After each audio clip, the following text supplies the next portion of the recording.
Salut à tous de nouveau sur C'est mon rugby en compagnie aujourd'hui de Fulgence Ouedraogo. Toute la semaine, l'ancien international, l'ancien Montpellierin qui nous fait le plaisir de revenir sur l'ensemble de sa carrière. Salut Fufu, comment vas-tu? Mais ça va, impeccable, comme toujours. Eh bien voilà, toujours en forme. On va parler cette fois du 15 de France. Tes débuts avec le 15 de France déjà, qu'est-ce que ça représentait pour toi de rejoindre le 15 de France, Marcoussis? On le rappelle, tu es le premier international montpellierin à avoir porté le maillot tricolore. C'était un rêve d'enfant, c'était surtout incroyable pour moi, j'en revenais pas. Même si la première fois que j'ai été appelé en équipe de France, j'ai pas rejoint Marcoussis, on s'est rejoint directement à l'aéroport. Mais voilà, je j'arrivais pas à y croire de pouvoir jouer avec des joueurs que j'admirais plus jeunes et me retrouver là à porter le maillot de l'équipe de France. C'était vraiment un grand honneur pour moi, surtout ouais, par rapport à mon histoire personnelle. Porter le maillot de l'équipe de France avait une forte symbolique. Oui, en plus, alors on va le rappeler parce que tu débutes ta carrière face à la Nouvelle-Zélande tout de même hein, quand même. La première sélection en 2007, tu rentres en remplacement de Sébastien Chaval face aux All Blacks. Voilà, il y avait tout été réuni pour vraiment apprécier le moment. Bon, sauf la défaite à l'issue Bon, du on a pris match. une fessée, hein. Oui, voilà, oui, oui. On avait pris une grosse fessée, ouais. C'était quoi Non, ce match? après, c'est vrai que c'était une sélection où, voilà, c'était avant la Coupe du Monde en France en 2007, où l'équipe de France était partie sans ses titulaires, qui étaient laissés au repos.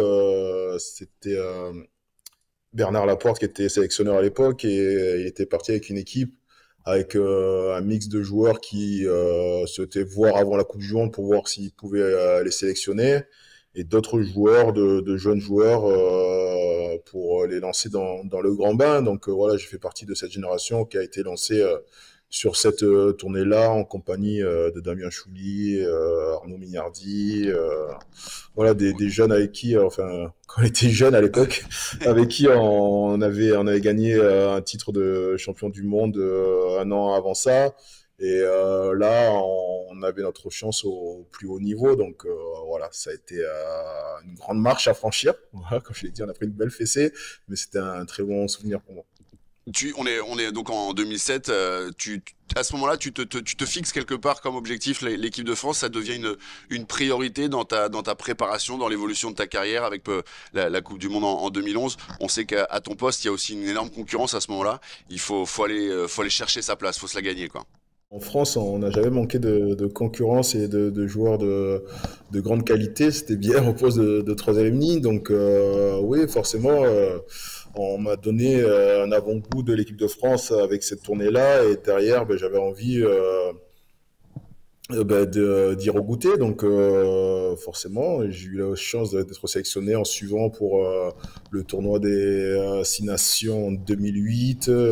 Donc oui, j'avais envie de me battre pour avoir une place dans ce groupe-là et d'essayer de jouer une Coupe du Monde en 2011.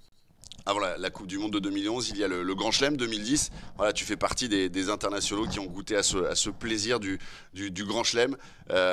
Au sortir d'une compétition, tu joues deux matchs hein, sur ce tournoi. Au sortir Ouais, d'une je co- sors blessé. Ouais.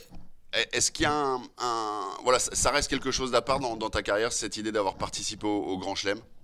Ouais, j'aurais aimé quand même, malgré tout, ben, jouer en entier ce tournoi. Malheureusement, ben, une blessure à la cheville, je crois, si je me souviens bien.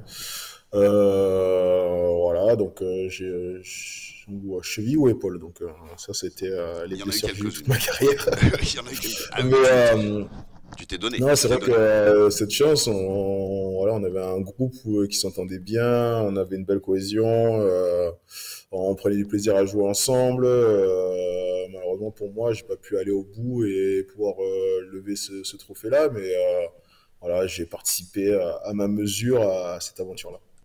Oui, ta modestie t'honore, parce que voilà, Grand Chelem en 2010, et puis la Coupe du Monde de 2011, on pourrait en parler des heures de cette Coupe du Monde en Nouvelle-Zélande. Tu joues la demi-finale contre les Gallois, ce match complètement fou, que vous auriez pu perdre, que vous avez gagné au terme d'une rencontre assez folle. Les souvenirs de la Nouvelle-Zélande, de la Coupe du Monde, c'est quoi une peut-être frustration de ne pas être allé au bout, ou la satisfaction d'avoir, malgré les épreuves, réussi à terminer sur une bonne note? Mais c'est difficile de retranscrire ce qu'on a vécu durant cette Coupe du Monde de 2011, tellement les émotions, elles sont diverses et variées. On a vraiment fait le grand écart durant toute la compétition au niveau des émotions vécues. En début de mal la compétition, il y a énormément de frustration dans le groupe, de tension par rapport à nos résultats, par rapport à ce qu'on vit, à ce qu'on voulait aussi produire sur le terrain, où on n'était pas satisfait. Derrière, après, ça s'embraye bien pour nous au niveau du tirage, parce que au final, ben, on rencontre que des équipes européennes et les équipes de l'hémisphère sud, elles se rencontrent entre elles, donc on sent qu'il y a quand même, malgré ben, nos résultats on va dire en demi-teinte pour être gentil, donc il y avait quand même une opportunité qui s'est créée à la sortie de ces matchs de poule. Et derrière ça, le groupe il s'est vraiment pris en main et je pense que grâce à cette cohésion qu'il y avait dans le groupe entre les joueurs, où on a su voilà, mettre à part cette frustration et se dire voilà, malgré tout, rien n'est fini, on a encore une chance. Et là, l'effectif il s'est resserré et c'est un effectif assez, on va dire, assez c'est compliqué quand on le regarde de l'extérieur maintenant. C'est un effectif avec énormément de joueurs de caractère. Si on reprend la Oui. composition, chaque joueur était capitaine dans son club quasiment ou de grands leaders dans son club. Et il fallait trouver une place pour tout le monde. Et malgré ces forts caractères, au contraire de se tirer dans les pattes, il y a eu une cohésion qui a été forte de l'ensemble du groupe pour pouvoir arriver jusqu'en finale et rater, rater un exploit qui aurait été énorme et incroyable de très peu. Et voilà, c'est vrai qu'on a énormément de regrets de ne pas avoir pu aller jusqu'au bout et d'avoir remporté cette compétition. Mais en même temps, aussi beaucoup de fierté de notre parcours, de ce qu'on a mis sur le terrain, de ce qu'on a pu aussi vivre tous ensemble. Donc il y a beaucoup d'émotions, des fois contradictoires, mais énormément d'émotions sur cette compétition en 2011. Il te reste des images de la demi-finale. Voilà, t'es revenu évidemment sur le parcours chaotique. Il y a eu la défaite contre les Tonga, la mise au point entre joueurs ensuite, qui a débouché, comme tu le disais, sur une prise de conscience et une prise de responsabilité de tous les joueurs. Le scénario contre le Pays de Galles, voilà, moi, on était au stade en tant que journaliste et on suivait cette compétition. Le carton rouge de Warburton, le match qui devient très tendu, des Gallois qui jouent partout, qui vous mettent le doute, qui reviennent très près. T'as quelques images encore de ce match? Les images, en fait, c'est la tension qu'il y avait autour de ce match. C'est vrai que, Ouais. il y a une tension énorme. Je l'ai ressenti. Moi, j'étais remplaçant, donc j'ai ressenti du bord du terrain que c'était un match voilà, qui se jouait beaucoup dans les têtes. C'est le premier qui allait craquer nerveusement, qui allait perdre ce match-là. Donc, on sentait que c'était électrique, quoi. C'était voilà, c'était une demi-finale de Coupe du Monde, que ce soit les Gallois ou nous. On voulait absolument vivre ce moment-là, vivre une Coupe du Monde, une finale de Coupe du Monde en Nouvelle-Zélande. C'était encore plus particulier.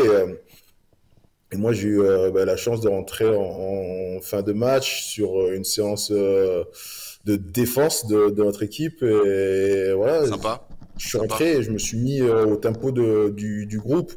On sentait les joueurs à mes côtés qui étaient tous très concentrés, très engagés et surtout une grosse détermination de l'ensemble de l'équipe. Donc moi j'ai suivi, hein, j'ai suivi et on n'a pas lâché. Et je me souviens de la dernière action où voilà, on fait une séance de défense et l'équipe galloise, je crois, qui se met à la faute et l'arbitre siffle à la fin du match sur ça et on exulte tous de joie. Magnifique à ce moment-là pour l'équipe de France qui touche pratiquement du doigt le trophée, mais il y a les Blacks en finale. Le haka, le V de la victoire, voilà, on retient ça. Enfin, le V de la victoire au départ pour l'équipe de France, la façon dont vous avez fait face au haka. Ça, c'est aussi des moments dans une carrière qui marquent forcément. Ouais, marqué parce qu'on avait on avait prévu sur Thierry qui nous avait dit, ben voilà, je sais qu'en 2007 ils avaient préparé quelque chose de l'équipe de France. Là, il s'est dit, ben, est-ce que vous voulez préparer aussi vous quelque chose pour faire face au Haka et dire à toute une nation, parce que là c'est pas seulement à une équipe, c'était vraiment à toute une nation que ils n'avaient pas nous croquer tout cru comme ça et que on allait se battre pour défendre chèrement notre peau et que nous aussi on voulait être champion du monde. Donc voilà, on a réfléchi à ce qu'on pouvait faire et l'idée est sortie de pouvoir faire ce V-là qui représentait une flèche en fait, une flèche et une flèche. C'est Thierry, je crois, qui avait vu ça que la flèche dans la culture maori, ben, c'était un signe de défi. Et ce V-là, il représentait un défi. Et le fait ben, de se tenir ensemble, pour nous, ça montrait qu'on était unis pour défier ben, toute une nation. Merci Fulgence Ouedraogo d'avoir avec nous rouvert ce livre consacré aux 15 de France. Deuxième partie d'ici c'est rugby consacré à Fufu aujourd'hui. Et demain, eh bien, on se retrouvera pour cette fois parler de ta vision du rugby, la façon dont il t'a construit, ce qu'il t'a apporté et ce qu'il a fait de toi à travers ces nombreuses années passées à jouer à ce magnifique sport. On se retrouvera eh bien, demain toujours en compagnie de Fufu pour évoquer ce nouveau chapitre de sa vie. Salut à tous.